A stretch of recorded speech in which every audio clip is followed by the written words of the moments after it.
नमस्कार। The pillar के लिए मैं राजवीर सिंह सोलंकी। क्या मिल्कीपुर में बीजेपी खेलेगी पासी कार्ड?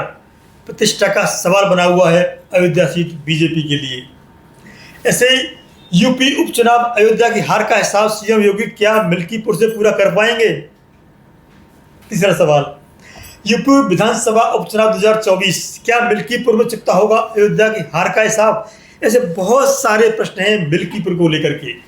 मिल्कीपुर दोनों इंडिया गठबंधन और एनडीए गठबंधन के लिए नाक का सवाल बन गया, यानी प्रतिष्ठा का सवाल बन गया है।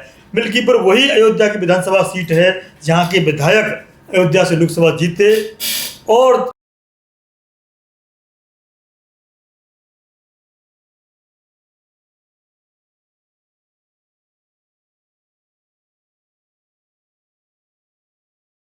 भगवान राम की प्राण प्रतिष्ठा के बावजूद भी सपा वहां लोकसभा जीत गई।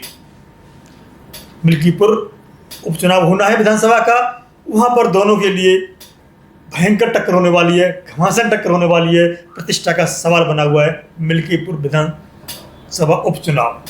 हम बात करेंगे यादव, पासी, ब्राह्मण, मुस्लिम वोट क्यों ही अहम वहां पर। हम इतिहास के आईने में भी ले जाएंगे आपको। अवधेश में 2 बार विधायक बने, कैसे बने, कब हारे, वही बात करेंगे हम। साथ ही बात करेंगे बीजेपी का एजेंडा क्या है, योगी आदित्यनाथ ने क्यों कमान 10 उपचुनावों में से एक मिल्कीपुर की अपने हाथ में ले रखी है और कौन कौन से मंत्रियों की ड्यूटी लगा रखी है, यही बात करेंगे। साथ ही अखिलेश यादव ने आनंद सेन यादव को मनाने में क्या भूमिका, किसकी भूमिका अदा की, सब पर चर्चा करेंगे। और वह जाति समीकरण क्या है, इस पर भी बात करेंगे। वहाँ ट्रेंड क्या रहा है उपचुनावों का, कौन जीता ज़्यादातर उपचुनाव मिल्कीपुर में, इस पर भी बात होगी। सबसे पहले बात करते हैं उपचुनाव में बीजेपी के मुख्यमंत्री योगी आदित्यनाथ ने क्यों ली अपने हाथ में कमान। लोकसभा चुनाव में खराब प्रदर्शन के बाद बीजेपी यूपी चुनाव के लिए जी जान से जुट गई है। बीजेपी के लिए मिल्कीपुर विधानसभा सीट काफ़ी अहम मानी जा रही है, सपा के लिए भी सेम अहम मानी जा रही है। सपा विधायक सांसद बन गए और यहाँ कमल खिलाने की जिम्मेदारी सीएम योगी के खुद के कंधे पर है। लोकसभा चुनाव में यूपी में भाजपा का प्रदर्शन बेहद निराशाजनक रहा था, लेकिन इससे भी बड़ी टीस फैजाबाद की सीट की हार रही। फैजाबाद यानी अयोध्या लोकसभा सीट की हार बहुत बड़ी टीस रही बीजेपी के लिए। राम मंदिर बनने के बाद भाजपा इसके सहारे न केवल पूरी यूपी या हिंदी क्षेत्र की बात करेंगे दबदबा बनाना चाहती थी, लेकिन अयोध्या भी हाथ से फिसल गई, यानी अयोध्या लोकसभा सीट फिसल गई। इस जख्म पर मरहम लगाने का मौका मिल्कीपुर विधानसभा सीट पर हो रहे उपचुनाव में ढूंढा जा रहा है बीजेपी के द्वारा।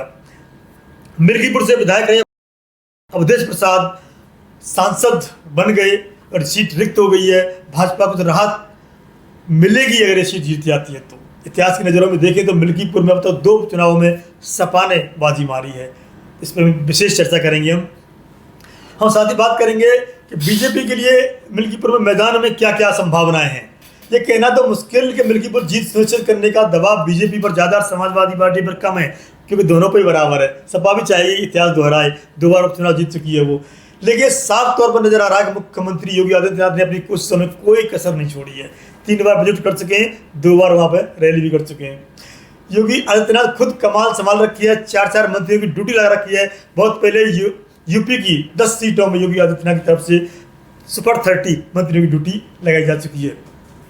सूर्य प्रताप शाही, मंकेश्वर शरण सिंह, गिरीश यादव और सतीश शर्मा वहाँ पर ड्यूटी लगा रखी है, जिससे कि जाति समीकरण को आराम से साधा जा सके। अब बात करेंगे हम दूसरे बिंदु पर, यादव, पासी, ब्राह्मण और मुस्लिम क्यों अहम हो जाते हैं। मिल्कीपुर विधानसभा सीट के जाति समीकरण को देखा जाए सबसे ज़्यादा 65,000 यादव वोट हैं वहाँ पर जी। 60,000 पासी, 50,000 ब्राह्मण, 35,000 मुस्लिम, 25,000 ठाकुर, गैर पासी दलित कई 50,000, मौर्य 4,000, चौरसिया 15,000, पाल 8,000, वैश्य 12,000, इसके अलावा 30,000 अन्य जातियां भी हैं वहाँ पर। मिल्कीपुर के सियासी समीकरण देखें तो यादव, पासी और ब्राह्मण अहम भूमिका रहती है। साथ में यादव, पासी और मुस्लिम समीकरण बनता है, कहीं ना कहीं वो सपा के खाते में जाता है। सपा सीट का जो यादव, मुस्लिम, पासी का समीकरण है, साथ ही बीजेपी सवर्ण और दलितों को साथ कर जीतने में सफलता ढूंढ रही है। सपा से अवधेश प्रसाद यादव 17 में बीजेपी के बाबा गोरखनाथ हार गए थे, गोरखनाथ चुने गए थे। 22 में उल्टा हो गया, गोरखनाथ हार गए और अवधेश प्रताप जीत गए थे। करीब ये अवधेश प्रताप को 1,03,905 वोट मिले थे और बीजेपी के गोरखनाथ को 90,567 वोट मिले थे। हम इतिहास में चलते हैं थोड़ा सा, मिल्कीपुर का क्या रहा है।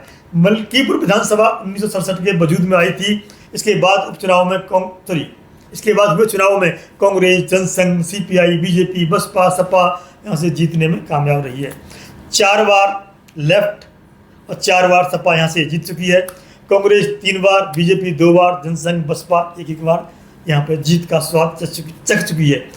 मिल्कीपुर सीट 2008 के परिसीमन में रिजर्व सीट हो गई थी।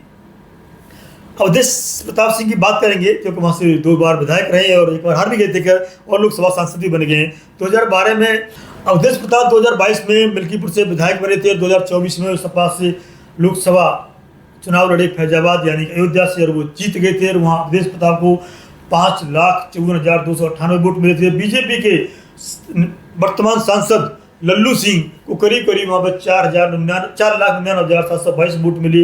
इस तरह से वो अवधेश प्रताप जीत गए और वहाँ 5 विधानसभा रखती है। 5 विधानसभा में से 4 विधानसभा पर अवधेश प्रताप आगे थे और लल्लू सिंह बीजेपी के सांसद पीछे थे। बात करें मिल्कीपुर की तो मिल्कीपुर से भी करीब 8,000 से लोकसभा में अवधेश सिंह आगे रहे हैं। तो सारे समीकरण देखते हुए लगता है कि कहीं ना कहीं सपा का पलड़ा अभी भारी है, लेकिन योगी आदित्यनाथ ने कमान संभाली है तो वो पीछे हटने वाले नहीं है, हार मानने वाले नहीं हैं। ट्रेंड की हम बात करें तो ट्रेंड वहाँ पर करीब 2 बार उपचुनाव हुए हैं। इसमें एक बार आपको पता होगा मित्र सेन यादव समाजवादी पार्टी से सांसद बन गए थे। उसके बाद वो वहाँ उपचुनाव हुआ तो सपा उपचुनाव में जीती थी। उसके बाद 2004 में तत्कालीन विधायक आनंद सेन यादव बस सदस्यता छोड़ करके बसपा में चले गए थे, उपचुनाव हुए थे तो उन्हें वहाँ पर उपचुनाव में सपा जीती थी। तो सपा तीसरी उपचुनाव हैट्रिक लगा पाएगी, ये देखने को मिलेगा हमें। अब बात की बीजेपी रणनीति है कि 30-30 सांसद मंत्रियों की ड्यूटी लगाई है। 4 जाति समीकरण साधते हुए मिल्कीपुर में खुद योगी आदित्यनाथ ने कमान संभाल रखी है। अब अखिलेश यादव की हम बात करते हैं। आनंद सेन यादव को मनाने के बाद अखिलेश यादव निश्चित तौर पर काफ़ी राहत महसूस कर रहे होंगे। 4 बार के विधायक रहे हैं उनके पिताजी, आनंद सेन के पिताजी मित्र सेन यादव, उनके बेटे हैं तो वो नाराज थे और उनके क्षेत्र में अवधेश को वोट भी कम मिले थे। उनको मनाने में अखिलेश यादव कामयाब रहे। अखिलेश यादव ने अयोध्या के समाजवादी पार्टी नेता बैठक बुलाकर अयोध्या की मिल्कीपुर सीट पर हर हाल में जीतने का खाका खींचा। खास बात यह रही कि इस बैठक में आनंद सेन यादव भी मौजूद थे। मिल्कीपुर के लिए अजीत प्रसाद का नाम आगे बढ़ते हुए यानी कि अवधेश प्रसाद के बेटे अजीत प्रसाद वहाँ से चुनाव लड़ेंगे, पासी समाज से आते हैं। ये बताया जा रहा है कि करीब इनका टिकट अयोध्या की विधानसभा उपचुनाव के लिए फाइनल है। तो ये आनंद सेन यादव ही बताए जाते हैं जो अजीत प्रसाद की उम्मीदवारी का विरोध कर रहे थे। अजीत प्रसाद कोई और नहीं बल्कि अयोध्या के सांसद अवधेश प्रसाद के बेटे हैं और अवधेश प्रसाद को ही मिल्कीपुर जिताने की जिम्मेदारी अखिलेश यादव ने रखी है, यानी कि मित्र सेन यादव की कंधों पर डाली है कि कैसे भी अजीत प्रसाद यादव को जीतना है। तो यहाँ पर ये खाका था, मिल्कीपुर विधानसभा का इतिहास था। साथ ही बात करेंगे मुद्दे क्या हैं। सबसे बड़ा मुद्दा है वहाँ पर जो बता दूँ आपको वो है आवारा पशु, बहुत बड़ा मुद्दा है। साथ ही बिजली, सड़क, पानी और सिंचाई, ये भी बहुत बड़े मुद्दे हैं। इसके बाद तत्काल में एक मुद्दा आपने देखा होगा, अयोध्या में जो नाबालिग बच्ची से रेप हुआ का कांड हुआ था, उसके बाद योगी आदित्यनाथ ने जो वहाँ पे कदम उठाए और सभी को साधने में और आश्वासन देने में और जो उनकी भूमिका हो सकती है उससे आगे बढ़कर के उस केस को अपने हाथ में लिया और सबको ये आश्वस्त किया कि ये तो हम देखेंगे ही, मिल्कीपुर भी जीतेंगे।